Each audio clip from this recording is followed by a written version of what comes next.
দেখবেন বাবাদের জামা কাপড় সব সময় মায়েদের শাড়ি থেকে কম দামি হয়।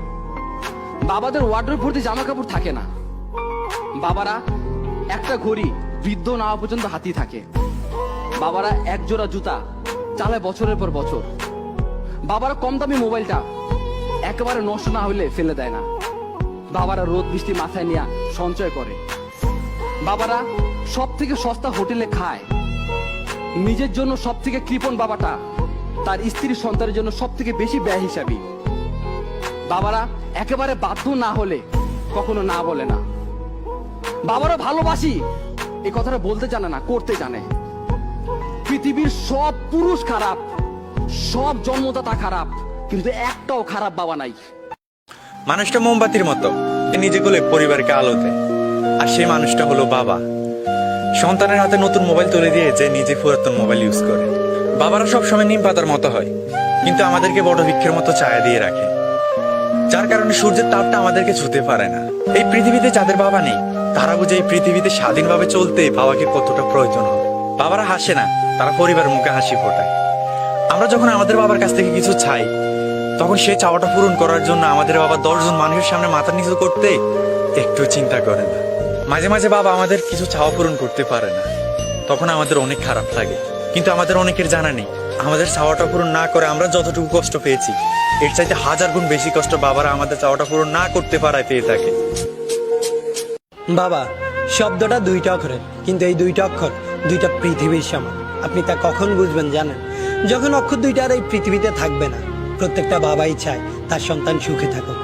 আমরা অনেক সময় বাবার কাছে অনেক ইচ্ছে পূরণে আবদার করে থাকি, কিন্তু অনেক সময় বাবা আমাদেরকে না করে দেয়। তখন আমরা হয়তো ভাবি আমাদের বাবা আমাদেরকে ভালোবাসে না, কিন্তু আপনি হয়তো জানেন না আপনাকে না করে দেওয়ার কারণে আপনি যতটা কষ্ট পেয়েছেন তার চাইতে 1000 গুণ বেশি কষ্ট বাবার হৃদয়টাকে ক্ষত বিক্ষত করে দেয়। আমাদের মা হয়তো তার ভালোবাসাটা প্রকাশ করতে পারে, মুখে বলতে পারে ভালোবাসি, কিন্তু বাবা তার ভালোবাসাটা প্রকাশ করতে পারে না, শুধু নীরবে ভালোবাসতে জানে। জীবনের এই চলার পথে আমরা আমাদের বাবাকে অনেক বেশি ভালোবেসে ফেলি। আমরা তা কখন বুঝতে পারি জানেন? বাবা মারা যাওয়ার পর। আমরা হয়তো আমাদের মাকে অনেকবারই বলেছি ভালোবাসি মা, কিন্তু বাবাকে হয়তো এখন একবারও বলে হওয়া ওঠেনি ভালোবাসি বাবা। আশেপাশে খোঁজ নিয়ে দেখেন যাদের বাবা মারা গেছে, তারা এখন 1000টা ইচ্ছে করলেও বলতে পারে না ভালোবাসি বাবা। তাই মৃত্যুর পর নয়, মৃত্যুর আগেই বাবাকে ভালোবাসার কথাটি জানিয়ে দিন। বাবার সামনে গিয়ে দাঁড়ান আর বলুন হয়নি বলা একটি কথা, ভালোবাসি বাবা। মাননীয় মডারেটর, গতিতে আমি যখন একটি ভালো পোশাকের জন্য কান্নাকাটি করছিলাম, তখন বাবা আমার হাতে কাগজ কলম ধরিয়ে দিলেন, আমার দিকে ছুড়ে দিলেন একটি গাণিতিক প্রশ্ন।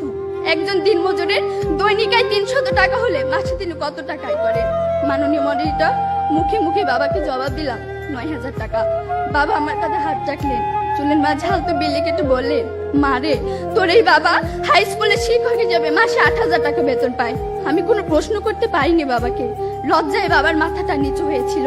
পৌরাত্বের দ্বার প্রান্তে দাঁড়ানো বাবার বয়সে চোখ হতে খসে পড়ে জল। জানি না মাননীয় মডারেটর, আমার বাবার বয়সে চোখ থেকে খসে পড়া জল শিক্ষার মানকে কতটা টেনে তোলার যোগ্যতা রাখে। মাননীয় মডারেটর, এই যদি হয় শিক্ষাগুরুর জীবন, তাহলে একটা সময় হয়তো এদেশে আর কোনো শিক্ষকই পাওয়া যাবে না।